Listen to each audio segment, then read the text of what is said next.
Exam শেষ করে গেটের সামনে দাঁড়িয়ে গাড়ির জন্য অপেক্ষা করছে নয়না। প্রখর রোদের তাপ মনে হচ্ছে ঝলসে দিতে চাইছে প্রকৃতিকে। নয়না গেটের বাহিরে এসে একটা স্ট্রবেরি কোন আইসক্রিম কিনে খেতে ব্যস্ত। আর মাত্র 3টা এক্সাম বাকি। নয়না আইসক্রিম খেতে খেতে ভাবতে লাগলো, দুটো মানুষ একই সময় দুই প্রান্তে কি করে থাকতে পারে। আমার স্বপ্ন সত্যি নাকি আমার বাস্তবতা? যদি ভিন্ন মানুষ হয়ে থাকে তাহলে কণ্ঠ কিভাবে এক হয়? আমি জানি না কেন আপনি আমার সাথে মাইন্ড গেমস খেলছেন। এসব করে কি লাভ হচ্ছে আপনার? নয়না গাড়ি আসার আগেই রিকশা ডেকে তাতে উঠে বসল। উদ্দেশ্য চৌধুরী বাড়ি। মনে মনে বলে, আপনার সত্যি আমি উদ্ঘাটন করেই ছাড়ব। নয়না গেটের সামনে এসে নামল। ব্যাগ থেকে ভাড়া পরিশোধ করে এদিক সেদিকে তাকাতে লাগল। দারোয়ান 1 মিনিটের জন্য ও নড়ছে না। তাকে তো যে কোন উপায়ে ঢুকতে হবেই। কিছুক্ষণ অপেক্ষা করার পর দারোয়ান সরল। নয়না টুক করে ভেতরে ঢুকে পড়ল। আস্তে আস্তে মেইন দরজার সামনে এসে দাঁড়াল। হাত দিতেই বুঝে গেল দরজা খোলা। নয়না ভেতরে ঢুকল। হঠাৎ মুখোমুখি হলো এক সার্ভেন্টের। নয়নাকে দেখে বলে, বৌনি আপনি? বড় ম্যাডাম তো আজ বাসায় নেই। নয়না নিজেকে ধাতস্থ করে বলে, কখন আসবে সে বিষয়ে আমরা কিছু জানি না। আচ্ছা, আমি রুমে যেয়ে কল করে জিজ্ঞেস করে নেব। আপনার জন্য কোল্ড ড্রিঙ্কস বা অন্য কিছু দেব? Lemon juice? বলেই নয়না দ্রুত পায়ে জিয়ানের রুমে চলে আসলো। রুমটা দেখে মনে হচ্ছে এখানে কেউ ছিল। ভালোভাবে পরখ করতেই সেখানে মেয়েদের ওড়না আবিষ্কার করল। নয়নার ছোট হৃদয়টা মুচড়ে উঠল। চোখের জল মুছে নিলে হাতের উল্টো পিঠে। হঠাৎ খেয়াল করল ওয়াশরুম থেকে কেউ বের হচ্ছে। নয়না দ্রুত পর্দার আড়ালে লুকিয়ে পড়ল। নয়না তাড়াহুড়ো করতে যেয়ে খেয়াল করেনি পর্দা সাদা কালার। ওপাশ থেকে খেয়াল করলেই বোঝা যায় এখানে কেউ আছে। নিজের হাজব্যান্ডের রুমে অন্য একজন নারীর উপস্থিতি নয়নার ছোট হৃদয়টাকে গুড়িয়ে দিচ্ছে। মানুষটা তাকে কত যত্ন করেই না ঠকাচ্ছে। আমার সাথে 1 সপ্তাহ কথা না বলায় যে মানুষটার সামান্য হাঁচি পর্যন্ত আসেনি, সে আমাকে ভালোবাসে এটা কিভাবে মেনে নিলাম আমি? আমি আসলেই বোকা। বোকাদের মানুষ সহজে ঠকাতে পারে। টুপটুপ করে ঝরতে থাকলে নীল নদের পানি। ঔষধি। মান্না তো খুব ক্লান্ত। রাতের শেষ প্রহরে জাহিন থাকে ফেরেশতা রূপে উদ্ধার করেছে বলতে গেলে। মাথা চেপে ধরে কান্না করছে মান্না তো। জীবন তার সাথে কোন খেলা খেলছে। গত রাত রাত যত গভীর হচ্ছিল মান্নাতের মনে হচ্ছিল মৃত্যু ততই নিকটে। লোকগুলোকে ঘরের কোনা কোনা খুঁজে বেড়াচ্ছে। ইঁদুরগুলো পা কেটে রক্ত বের করে ফেলছে। হঠাৎ বাহিরের শোরগোল শোনা গেল। বাসার ভেতরের লোকগুলো হয়তো বের হয়ে যাচ্ছে। কোন শব্দ আসছে না কানে। সাহস করে নয়না বেরিয়ে আসলো। ধীর পায়ে দরজার কাছে এসে চিৎকার করল, বাঁচাও, কেউ আছো? পেছনে থেকে কেউ তার মুখ চেপে ধরল। ছুরি বসিয়ে দিল কাঁধ বরাবর। গল গল করে রক্ত প্রবাহিত হতে লাগল। মান্নাতের বেঁচে থাকার শেষ আশাটুকুও ফুরিয়ে এলো বুঝি। হঠাৎ কেউ গর্জন করে বলল, কে রে তুই? ধস্তাধস্তির আওয়াজ কানে আসছে। ধীরে ধীরে সে আওয়াজ বন্ধ হয়ে আসছে। ঢলে পড়ছে মান্নাত। মাটিতে পড়ার আগেই জাহিন তুলে নিল কোলে। মোবাইলের টর্চের আলোয় চেহারা দেখে বেশ অবাক হল। অন্তর বাসার ভেতর টর্চ জ্বালিয়ে ঘুরে এসে বলে, বাসায় কেউ নেই দেখে মনে হচ্ছে এখানে ভয়ঙ্কর কিছু ঘটেছে। যেখানে আমরা চোরকে ছাড়ি না সেখানে এত বড় ঘটনা কিভাবে সম্ভব? এসব নিয়ে পরে ভাবা যাবে, আগে মেয়েটাকে সুস্থ করতে হবে। মান্নাতকে বাসায় নিয়ে এসে জিয়ানের রুমে রাখল। অনিকেতকে কল করে ডাকল। অনিকেত প্রাথমিক চিকিৎসা ও ব্যান্ডেজ করে দিয়ে গেল। কিছু মেডিসিন সাজেস্ট করল। এরপর যে যার মতো নিজেদের রুমে চলে গেছে। মান্নাত দীর্ঘশ্বাস ছাড়ল।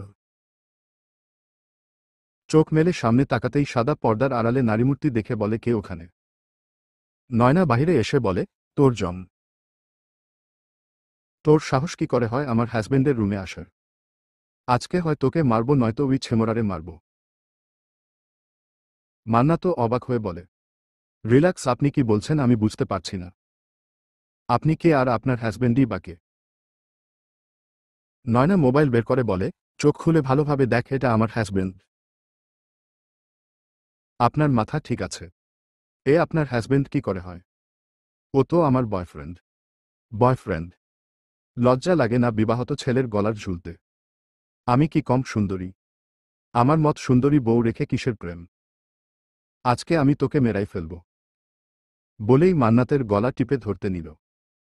জাহিন এসে বলে, আপনি কে? নয়না সামনের দিকে ঘুরে বলে, আপনার জম।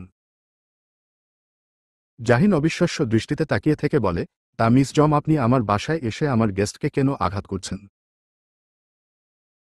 নয়না নিজের রাগ সংজাত করতে না পেরে জাহিনের দিকে পারফিউমের বোতল ছুঁড়ে মারতে লাগল। আজকে আপনাকে মেরাই ফেলব। আমাকে ঠকানো এত সাহস? সুনয়না তালুকদারকে ঠকাবে? জাহিন দরজার আড়ালে দাঁড়িয়ে বলে, মিন হানিলঙ্কা, আপনার নিশ্চিত কোথাও ভুল হচ্ছে। নয়না রুম থেকে বের হতে হতে বলে, আপনাকে আমি ডিভোর্স দেব, আপনার নামে মেয়ে ঠকানোর মামলা করব। নয়না গটগট করে বের হয়ে গেল। জাহিন মান্নাতকে বলল, সরি, আমি বুঝতে পারছি না এসব কি হচ্ছে। আপনি রেস্ট নিন, আমি দেখছি। জাহিন নিচে এসে দেখে নয়না নেই। জাহিন সোফায় বসে ভাবছে, কোনভাবে এই মেয়ে আমার ভাবি নয়তো। না না, এটা হতেই পারে না। ভাইয়া এমন বাচ্চা মেয়েকে বিয়ে করবে? সার্ভেন্ট ট্রেতে করে লেমন জুস নিয়ে কিচেন থেকে বের হলো। জাহিন বলল, লেমন জুস কার জন্য? বৌমনির জন্য। বৌমনি আবার কে? আপনার বড় ভাইয়ের বউ। কিছুক্ষণ আগেই এসেছে। জাহিন অবাকের সপ্তম আকাশে পৌঁছে গেল। এটাও কি সম্ভব? জাহিন জুসের গ্লাসটা নিয়ে ঠকঠক করে পান করে বলে, সে চলে গেছে। জাহিন অন্তরে কল করে। অন্তর রিসিভ করে কানে ধরতেই ওপাশ থেকে জাহিন বলে, সুমন্দি স্যাড গান লাগা জীবনের দ্বিতীয় ক্রাশ আমার নিজের ভাবি। এই দুঃখে বুড়িগঙ্গার কালো জলে স্নান কইরা আহি চল সুমন্দি। অন্তর নিজের হাসি চেপে রেখে বলে, তাইলে এখন কোন গানটা বাজামু মামা? চাচা হেনা কোথায়? এই ভার্সন চলবে। প্রেমের সমাধি ভেঙ্গে মনের শিকল ছিঁড়ে ক্রাশ যায়, উড়ে যায়। রাখো সা লা তাত্তারি বাইক নিয়ে আয়, বুড়িগঙ্গা কালা পানিতে ডুব দিয়া হৃদয়ের শুদ্ধিকরণ করমু। ছিহহ, শেষ পর্যন্ত ভাবির উপরে ক্রাশ। এই চোখ আমি কেমনে রাখমু? প্রেস্টিজ পাঞ্চার কইরা দিল মায়াডায়। ধুর ভাবিজি। ঔষধি। জিয়ানের আবেদন মঞ্জুর হতে বেশ কিছুদিন সময় লাগল। অবশেষে সে ছুটি পেলে 5 দিনের আগামী মাসের 3 তারিখ তার ফ্লাইট।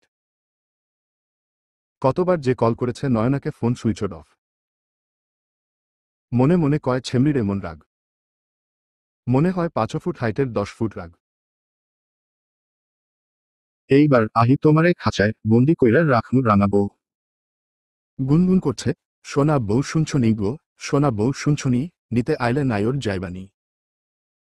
জানালার পর্দা সরিয়ে দেখে আজ কানাডা শহর জুড়ে চকচকে রোদ। এমন দৃশ্য খুব একটা দেখা যায় না। জিয়ান যেখানে থাকে বেশিরভাগ সময় এখানটাতে তুষারপাত হয়। ছুটি মঞ্জুর হওয়ায় মনের মধ্যে কেমন একটা দোল দিচ্ছে জিয়ানের।